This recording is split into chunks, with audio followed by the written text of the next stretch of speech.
Oi, gente, bom dia. Meu nome é Bruno Soares e eu vou apresentar o capítulo intitulado Ecologia Filogenética de Assembleias de Peixes de Riachos Neotropicais, que foi escrito em conjunto com o Gabriel Nakamura. Atualmente nós somos pós-doutorandos, eu da UFRJ e ele da URGS, né? E as nossas teses tiveram um cunho sobre ecologia filogenética, né? E por isso a gente se interessa pelo tema. Bom, antes de começar, a gente quer agradecer aos editores pelo convite, né? A gente está muito feliz de poder participar disso, já que a primeira edição do livro foi muito importante para a gente, no começo da nossa carreira e até hoje é muito importante, e a gente está muito honrado de estar aqui entre tanta gente importante assim para a gente que ajudou a gente com essas ideias, ajudaram a gente no nosso desenvolvimento, né? Desenvolvimento da nossa carreira. Bom, esse capítulo ele não está inicialmente disponível, né, na primeira versão do livro. E isso acontece principalmente porque a diversidade filogenética, a ecologia filogenética, ela começou, né, a ter mais importância para a ecologia depois dos anos 2000. Antes ela era mais usada na conservação, nos anos 90, e depois dos anos 2000, com a publicação do Campbell Webb sobre como você pode relacionar padrões filogenéticos, de estrutura filogenética com processos ecológicos, que isso tomou um boom maior, né? Isso tomou maior importância, principalmente para a ecologia vegetal, e de forma mais tímida para a ecologia animal, e com alguns poucos exemplos utilizados com peixes, né? E então, além de não ter tantos exemplos, por não ter tantos exemplos, na verdade, é que esse capítulo ele vai tomar uma forma um pouco diferente dos capítulos anteriores, ele não vai ter tantos estudos de caso, né, porque não tem tanto material disponível assim para peixes de riachos neotropicais. Então a gente traz alguns exemplos ao longo do capítulo, mas em geral ele aborda mais os conceitos fundamentais, né, para se entender a ecologia filogenética, e também os métodos principais que podem ser aplicados para se iniciar, né, estudos nesse campo. Bom, o capítulo ele está organizado em introdução, material e métodos e conclusão, né, como foi solicitado, e a introdução ela busca apresentar os conceitos de ecologia filogenética e o seu potencial para entender as comunidades de peixes de riacho.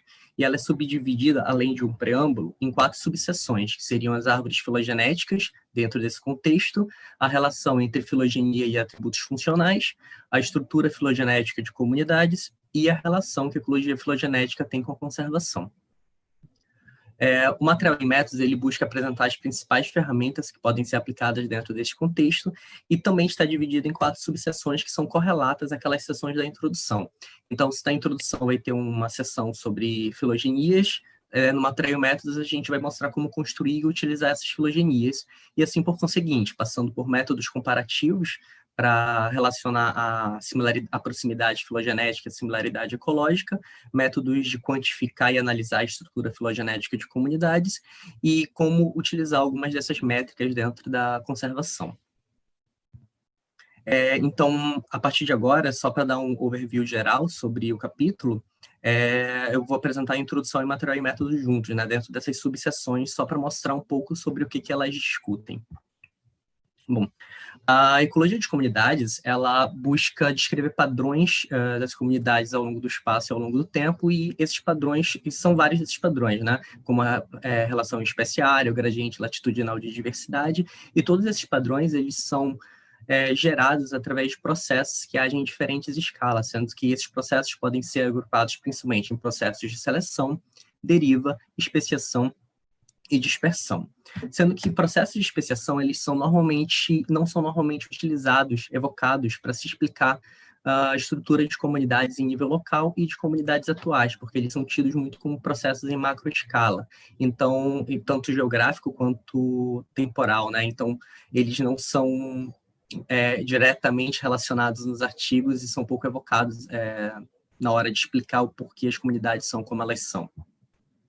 Apesar disso, a história filogenética ela tem uma forte correlação com a evolução dos atributos ecológicos das espécies, o que é um limitante para o pool regional de atributos funcionais e o que está disponível. E também é um forte limitante para a história espacialmente para as espécies, né? Para onde elas vão ocorrer e o que vai ser o pool regional de espécies a partir do qual os pools locais serão filtrados. Então, essa história filogenética ela tem bastante para contribuir o entendimento dos padrões locais das comunidades, né? E, apesar disso, ela não é muito utilizada dentro do contexto de peixes de riachos neotropicais, ou dentro da ictiofauna neotropical, na verdade. Apesar de a ictiofauna neotropical ter uma história bastante complexa, que abrange tantos clados, linhagens muito antigas, né, que estão se adaptando há bastante tempo, então, quanto linhagens mais recentes que invadiram o ambiente do ciclo a partir do ambiente marinho em escalas de tempo diferentes, além de ter padrões espaciais de diversidade bastante complexos. Isso ocorre principalmente porque a gente precisa, para estudar a ecologia filogenética de comunidades, de árvores filogenéticas que abranjam todas as espécies de uma comunidade. Espécies de uma comunidade, elas não são de uma, duas ou três linhagens, elas abrangem várias ordens diferentes, o que torna a história um pouco complexa. E as árvores filogenéticas, elas normalmente são dispostas em árvores menos inclusivas. Árvores de alguns clados, como árvore de família, às vezes árvores de ordens, o que torna um pouco difícil reunir essa informação, montar uma superárvore a partir dessas fontes diferentes de informação, e o que acaba quebrando alguns pressupostos da construção das filogenias. E uma maneira de lidar com isso é utilizar superárvores já baseadas em dados moleculares, como essa disponível de Bettencourt e colaboradores em 2017, que está disponível online em pacote do R, e que já é uma árvore molecular datada que abrange a maior parte dos clados de peixes. Só que ela ainda não abrange todos os clados, todas as espécies das nossas comunidades locais ou dos nossos pools regionais de espécies. Então, ainda assim, é necessário algumas edições em cima dessas árvores, que precisam ser sistematizadas para se manter um padrão para que possa permitir a replicabilidade dos estudos, né? Então, com base nisso, a gente oferece na seção métodos, né, uma ferramenta que realiza, né, que permite esse processo de filtragem e a inserção das espécies do pool local e do pool regional nessa árvore filogenética do Bettencourt e colaboradores, e que trie apenas o necessário para as análises em diversidade filogenética, sendo que essa função está disponível no GitHub como open source. Para além dessa seção de árvores filogenéticas, a gente discute um pouco sobre a relação entre filogenia e atributos funcionais, começando com uma ideia mais simples de que espécies de um mesmo clado elas vão ser mais similares filogeneticamente, mesmo que isso se parta a partir de um movimento browniano de caracteres, né? Uma evolução aleatória dos atributos funcionais, dos atributos ecológicos, mas também a gente aborda um pouco de outros modelos evolutivos que podem gerar também sinais filogenéticos fortes ou podem quebrar um pouco essa expectativa, que também é bastante comum, né? Padrões de convergência. E a gente mostra alguns casos da fauna neotropical, da ictiofauna neotropical, sobre sinal filogenético em características ecológicas, como esse de Roa, Fuentes e colaboradores, que eles mostram que a estrutura ecomorfológica de comunidades de peixes na Mata Atlântica, ela tem um forte sinal filogenético, principalmente na base da árvore, né? Ordens são muito diferentes entre si ecomorfologicamente e existe mais convergência dentro de clados menos inclusivos. E também apresentamos, na parte de métodos, como medir e testar esse sinal filogenético, né, em atributos ecológicos, tanto quantitativos, quanto categóricos, quanto múltiplos atributos, e como aplicar esses conceitos de similaridade, a relação de autocorrelação filogenética para análise de diversidade funcional, controlando essa autocorrelação para calcular esses atributos e a sua importância para a comunidade. Em seguida, a gente explora um pouco sobre a estrutura filogenética de comunidades e como quantificar ela,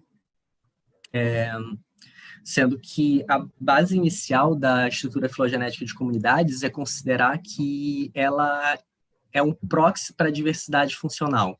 Isso se baseia na ideia inicial, né, de que quanto maior a diversidade filogenética, mais diversidade funcional você tem, porque espécies com mais distantes filogeneticamente vão ter atributos funcionais mais diferentes. O que isso é real em alguns casos, né? Isso precisa, claro, ser testado antes, tanto o sinal filogenético quanto essa relação. E, de fato, em algumas ocasiões, tem uma forte relação entre diversidade funcional e diversidade filogenética. E isso se baseou muito também na ideia do Webb, que foi aquele artigo seminal, no começo dos anos 2000, que relacionava a estrutura dessas comunidades, se ela tem uma estrutura mais conservada filogenética, mais agrupada filogeneticamente ou mais dispersa, né? Ou seja, mais dispersa é quando a comunidade é composta por poucos clados, e quanto mais dispersos são clados muito distintos entre si, e que isso teria uma forte relação com processos ecológicos que filtrariam essas linhagens, né? E isso também é aplicado, essa ideia, até em nível de ecossistemas, sendo que a diversidade filogenética muitas vezes é um preditor mais forte do que diversidade taxonômica e diversidade funcional para alguns atributos ecossistêmicos, como biomassa acima do solo ou estabilidade temporal. E aí essa seria uma abordagem que é chamada de uma abordagem que é a diversidade, os padrões filogenéticos como um proxy para a diversidade funcional. Mas mais recentemente começou-se a pensar em uma abordagem que os padrões filogenéticos, eles são os padrões por si próprios, e que eles mostram um pouco da relação histórica das linhagens naquela área na montagem dessas comunidades, né? E que existem padrões interessantes a ser observados a partir disso, como, por exemplo, a evolução de pequeno porte em comunidades de peixe-riacho, que seria uma boa abordagem, seguindo pela ecologia filogenética, por exemplo, que é algo que foi comentado, né, bastante comentado ontem. E na parte de métodos, a gente explora um pouco como quantificar a diversidade alfa, né, a filodiversidade alfa, a partir de índices que exploram diferentes características dessa diversidade, que seria índices relacionados mais à riqueza, divergência ou à regularidade, ao longo da hipótese evolutiva, né, da hipótese filogenética, e também mostramos como utilizar métodos de ordenação para avaliar a filobeta-diversidade. E, por fim, a gente discute um pouco a relação da ecologia filogenética com a conservação, que inicialmente ela foi muito fortemente relacionada como uma estratégia de conservar a diversidade funcional. Então, naquele mesmo esquema inicial de que quanto maior a diversidade filogenética, maior diversidade funcional você teria. O que, em alguns casos, é bastante congruente, né? A relação entre diversidade funcional, filogenética e funcional é essa linha mais alta, que mostra uma alta congruência em escala de paisagem, em alguns casos, mas em outros casos, a conservação dessa diversidade filogenética acaba não sendo muito útil para conservar a diversidade funcional.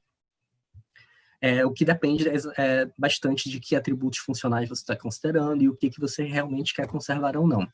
E isso, na verdade, partiu um pouco de um misconception, de uma interpretação errônea do conceito inicial dos anos 90 do porquê conservar a diversidade filogenética, né? Porque nos anos 90, quando começaram, na verdade começou mais ou menos nos anos 80, e nos anos 90 começaram a sistematizar isso, a causa principal seria conservar a diversidade filogenética para conservar essa feature diversity, né, que seria a diversidade de atributos, mas não necessariamente de atributos funcionais, o que tem uma diferença muito grande dentro da ecologia de comunidades, né? E dentro da ecologia, e que essa conservação dessa feature diversity protegeria principalmente opções futuras para a humanidade, né?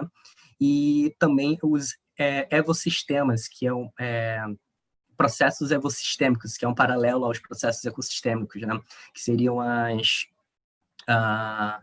os processos que a evolução permite, tanto contemporâneos quanto históricos, quanto permitem no futuro também.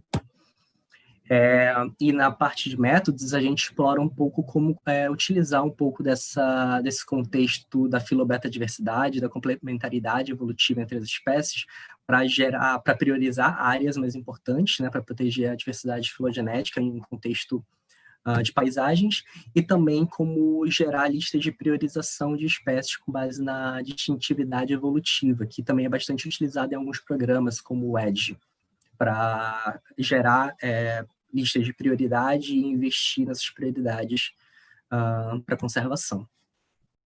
E, por fim, a gente entende que esse avanço tem sido lento, né, da ecologia filogenética para peixes neotropicais, tem poucos artigos ainda gerados com esse tema, e que isso se deve tanto a um déficit ainda darwiniano, um déficit no entendimento, né, das relações filogenéticas entre as espécies. Então tem muitos clados, primeiro, que a gente não estão nem descritos, e segundo, que ainda não se conhece bem a relação filogenética entre eles, apesar dos grandes avanços recentes que tem tido, né?